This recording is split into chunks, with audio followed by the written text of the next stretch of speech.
Ibarat kakak adik yang lagi berantem, saat ini ada dua bangsa yang lagi rebut-rebutan. Ya, mereka adalah Israel dan Palestina. Tapi bukannya ngerebutin seremeh mobil-mobilan, mereka ngeributin sesuatu yang lebih besar, sebuah wilayah di Timur Tengah. Banyak pihak yang akhirnya jadi ngambil sisi, baik itu ngedukung Israel atau ngebela Palestina. Mungkin kalian juga gitu. Tapi pertanyaan terbesarnya adalah, siapa pihak yang dalam tanda kutip lebih benar? Buat nyari tahu jawabannya, kita nggak bisa nyuruh mereka sweet aja dan terus siapa yang menang. Ya, ini karena masalah mereka begitu ribet berlarut-larut dan ngelibatin banyak pihak. Intinya, buat gambaran, inilah peta Israel-Palestina yang lagi diributin saat ini, yang udah kayak puzzle berantakan. Pihak Palestina ngerasa kalau wilayahnya kian tahun semakin mengecil karena diambil Israel. Di sisi lain, Israel nganggep kalau wilayah ini ya emang punya mereka. Dan masalahnya juga makin diperparah karena kedua belah pihak yang sama-sama ngeklaim kota satu ini sebagai ibu kotanya.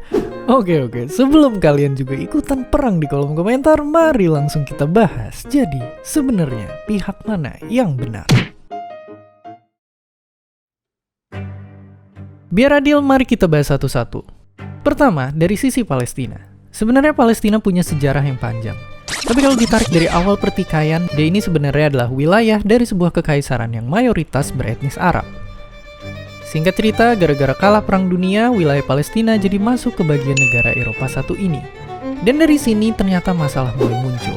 Mulai dari sang pendatang yang ngejanjin wilayah ke pihak seberang, diikuti perang yang berkecamuk, pengungsian besar-besaran, perang lagi, wilayah yang semakin dicaplok, hingga saat ini masalah pemukiman ilegal, kemiskinan, dan berbagai ketidakadilan lain yang bikin satu dunia ikutan pusing. Dari semua masalah ini, tentu mereka hanya ingin hidup aman di sebuah negara yang merdeka. Walaupun kelihatannya, perjuangan mereka masih panjang.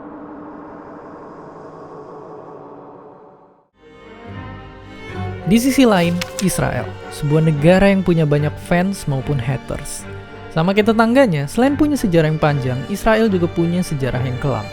Para pendahulu mereka yang kesebar di banyak wilayah, ngalamin banyak pengusiran, penolakan, sampai pemusnahan massal. Tentunya ini nimbulin rasa pedih dan persaudaraan di antara mereka. Keinginan untuk punya rumah sendiri pun akhirnya muncul. Hingga akhirnya impian mereka terwujud, walaupun ditentang habis-habisan bahkan sampai dikeroyokin berulang kali. Dan ujungnya sama seperti cerita sang tetangga, perang juga terus berkecamuk, ninggalin rasa nggak aman dan kecurigaan antara sesama warga yang pernah mereka panggil sebagai tetangga. Bagi warga Israel, mereka hanya ingin hidup dengan tenang. Jadi sekarang kembali ke pertanyaan awal, siapa yang benar? Dari sinilah mungkin kita bisa belajar satu kesimpulan. Politik, sejarah, dan ilmu sosial itu sifatnya abu-abu.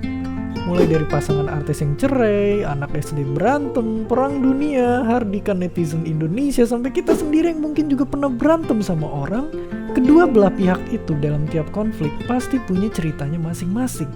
Makanya jawaban jujurnya adalah dua-duanya benar menurut mereka masing-masing. Dan video ini ataupun kok bisa susah banget nyimpulin hal kayak ginian.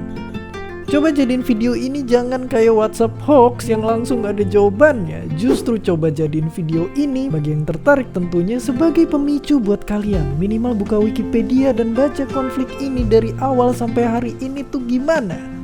Tapi yang jelas, mau siapa yang salah, tiap hari ada orang yang mati. Dan prioritas nomor 1 adalah perdamaian.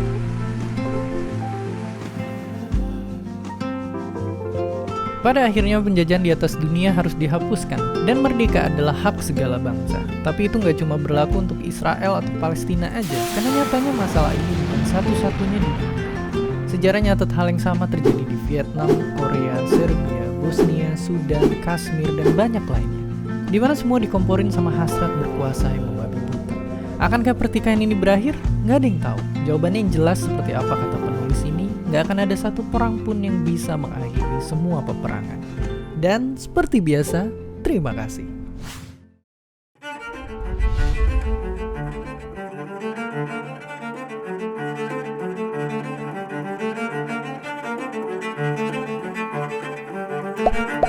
Terima kasih udah nonton Kok Bisa.